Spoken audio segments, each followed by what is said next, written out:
ओम नमः शिवाय मंडळी. ओम नमः शिवाय मंडळी. शंका समाधान या कार्यक्रमासाठी मी संगमेश्वर गिरी श्री क्षेत्र ओंकारेश्वर देवस्थान बिलोद्यान जाणेगाव इथून आपलं सर्वांचं हार्दिक स्वागत करतो. मंडळी, बरेच मंडळीत आपल्या बऱ्याच की ते काय, त्यांचं कुठलं काम झालं, समस्या सुटली, अगर त्यांना समाधान कुठंतरी वाटायलं की त्यांचं एकच वाक्य असतं, महाराज तुमच्यामुळं झालं बरं का, खूप खूप तुमचे उपकार आहेत, तुम्ही आमच्यासाठी देवच आहेत वगैरे. काय बरंच काय काय आता ज्याच्या त्याच्या पर्यायानं बोलतात. हं? आणि बरं, दररोज दोन चार तरी असतात मला हे वाक्य. झालं आमचं, खूप समाधान वाटतंय, तुम्ही आम्हाला चांगल्या मार्गाला लावलं. हं? तुमच्यामुळं झालं, तुम्ही केलं. हं? असंच लक्ष असू द्या आमच्या संसारावर, आमच्या प्रपंचिक जीवनावर, आमच्यावर, असं बोलतात. हं? आणि मला जास्त असं भाव देण्याचा प्रयत्न करतात की मीच आहे सर्वस्व, मीच. हे ते झालं त्यांच्या प्रेमापोटी म्हणणं.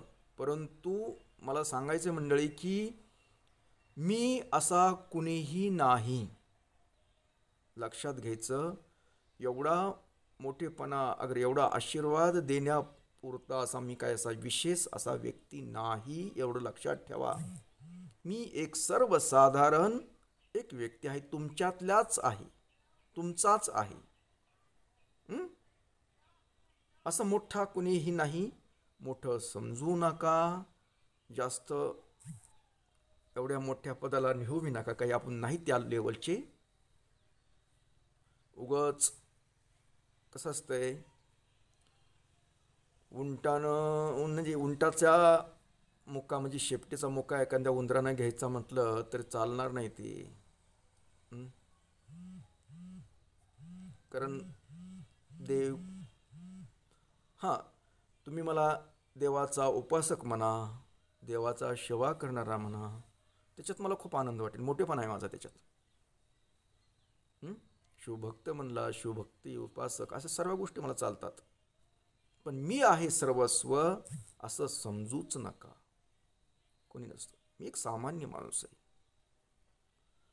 हां, आता तुमचे कामं होतात, बरोबर आहे तुमचं. पण हां, मी सर्वस्व आहे एवढं लक्षात ठेवू नका. असं नाही.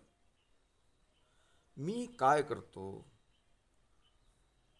ईश्वरापर्यंत तुमचा संदेश पोहोचण्याचं काम करतो. म्हणजे थोडक्यात वायर आहे मी, वायरिंग आहे, वायरिंग.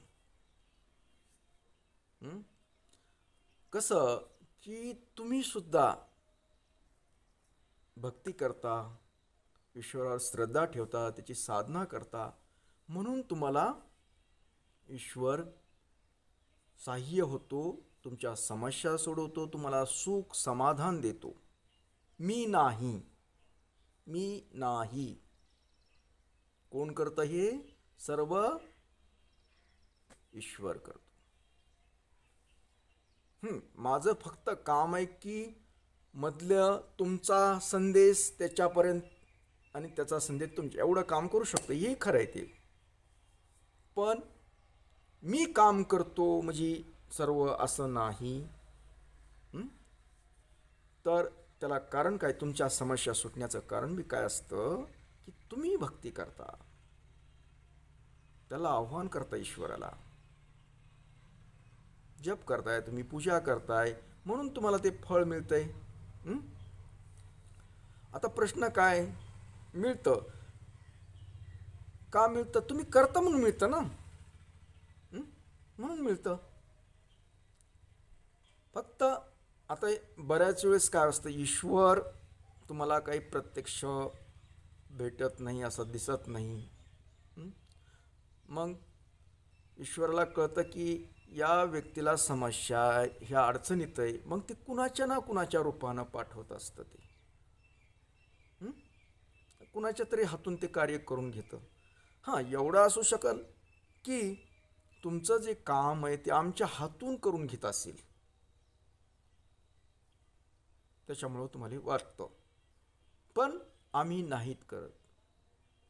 ईश्वर आमच्या हातून तुमचं काम करून घेत असेल, आमच्या तोंडून काही बोलायला लावित असेल, केवळ तुम्ही भक्ती करता म्हणून, त्याची भक्ती करता म्हणून हे आमच्या मार्फत करून घेत असतं. एवढंच आहे.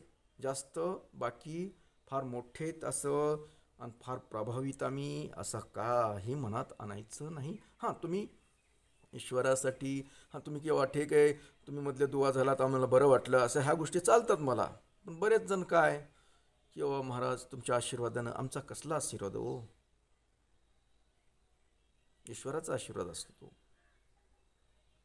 कार्य शक्ती त्यानं हातात दिली, आमच्या हितून अशी आली, तुम्हाला असं केलं.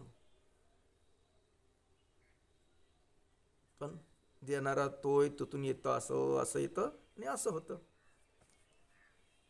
आम्ही काही नाही करत, आम्हाला करायला लावतो. का करायला लावतो? तुम्ही भक्ती करता म्हणून, तुम्ही आव्हान करता त्याला म्हणून आमच्या मार्फत करायला लावतो. काय? आमच्या मार्फत बी का करायला लावतो? आम्ही पण तुमच्यासारखीच भक्ती करतो, थोडी जास्त करत असताल, एवढंच काय. तुम्ही सकाळ संध्याकाळ करीत असताना आमचं काय चालूच असतं, दिवसभर मनात चालूच असतं. हे आम्हाला जवळजवळ सगळाच वेळ आम्ही त्याच्यासाठी घालतो. म्हणून ते म्हणतं की हे आपला एक माणूस आहे, ईश्वर काय म्हणत असेल, हे आपला माणूस आहे, आपलं थोडक्यात एजंट तुमच्या भाषेत. पावचा ह्याचा संदेश काय, याचं काय काम आहे ती याच्या हातून करून घ्यावा. म्हणजे आम्ही केलं असं थोडंच होतंय. बंदूक ठेवणारा कसं असतं, दुसराचा असतो, नाव आमचं पुढे असतं. म्हणजे जसं दिसतं तसं तसं होतं, पण चालवणारा सर्व काही तो आहे, ईश्वर आहे.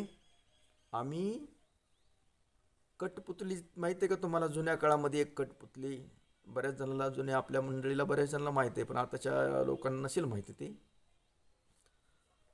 असे दोरे असतात आणि नाचवतो तो, जे कलाकार आहे तो कठपुतलीला जसं पाहिजे तसं. तसं आपण कठपुतले, तो त्याच्या दोरी त्याच्या हातात आहे, तो जसं नाचवीन तसं नाचायचं असतं. आपल्या हातात काही नसतं. कुणाची हात वरे करायचा, कुणाचा खाली करायचा, कुणाचा पाय असा करायचा का, कुणाचा काय करायचं, हे ते ठरवत आहे. अशा दोरे असतात, असे चालतंय त्याचं, वरून करतंय ते सगळं. कुणाला किती द्यायचं, कुणाला काढून घ्यायचं, कुणाचा काय करायचं, सर्व करतं ते. त्याच्या हातात आहे ते सर्व गोष्टी. आपल्या हातात काय? आपण निस्त्या भावल्या आहेत, तो नाचवून तशा नाचणाऱ्या. आपण काही करू शकतो, फक्त आपल्याला मनाला मी पण आहे, मी केलं. अरे काय केलं तू? काही हातात नाही तुझ्या. तर असो, असे बरेच मेसेज, फोन आले होते काल बी. चांगलं तुमचं झालंय, कार्य होतंय, तुमचे कामं होतात, हे आनंद आहे आम्हाला. खूप खूप आनंद आहे. तुमच्या आनंदामध्ये मी सहभागी आहे, कारण तुम्ही माझं कुटुंब आहात, शिवपरिवार आहात. माझ्या शिवपरिवारातले तुम्ही सदस्य आहात. त्याच्यामुळं तुम्हाला आनंद झाला म्हणजे मलाही आनंद आहे, तुम्हाला दुःख झालं म्हणजे मला पण दुःख आहे. एवढं लक्षात ठेवा. तुमच्या सुखदुःखात सामील होणं म्हणजे आपला हा शिवपरिवार आहे, जे आज जोडला गेलाय, विश्वामध्ये गेलाय, जवळजवळ खूप लांबवर पसरलाय. तो शिवपरिवार. तर असो, ईश्वराची सेवा करत राहा, जप करत राहा, पूजा अर्चा आपल्या श्रद्धेनं करत राहा. सुख दुःख चलत राहतंय काय. आणि थोडंफार जीवनामध्ये दुःख आलं म्हणून काय नाही, आपल्यासारखं सुख भेटतलं ना तर त्याची किंमत राहत नसते. म्हणून हे कधी मध्ये दुःख द्यायचं असते. आता समजा आपल्याला झोपायला आराम करायला भेटतंय म्हणून रात्रच पूर्ण ठेवली, दिवसच नाही झाला तर तुम्ही कंटाळताल ना.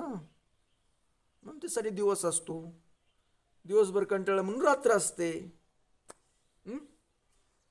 आता थंडीचे दिवस चालू आहेत समजा. आता थंडीचे दिवस चालू आहेत का नाही. मग आता थंडी थोडी सुरुवात बरी वाटते. पुन्हा पुन्हा खूप थंडी पडेल. काय बाबा थंडी वाजली. यावर्षी खूपच पाऊस झाला बघा, त्याच्यामुळं खूप थंडी वाजली रे बाबा असं म्हणतो. कवा कमी होते की होती ना कमी. अजून महिना 2 महिने झाले की थंडी कमी होती. पुन्हा उन्हाचं बरं वाटतं. ऊन नवीन नवीन नवीन हा बसतं वाटेल बघा, छान वाटेल बघा. आणि थोडं अजून जरा चटकायला लागलं याच्यामध्ये चैत्रामध्ये की मग म्हणतात काय भयानक ऊन आहे बाबा. हे अवघं बटाट्या उकडायला लागलो आपण. पाण्यात बुडून राहा वाटायला लागले. मग त्याला कंटाळा. पावसाळा चालू होतो. नवीन नवीन बरा वाटतं अंगावर घ्यायला, आल्हाददायक वाटतो. पावसाळा आल्हाददायक वाटतो. आणि पुन्हा जास्त चिकचिक सारखं पाणीच पाणी की काय लावलं ह्या पावसानं.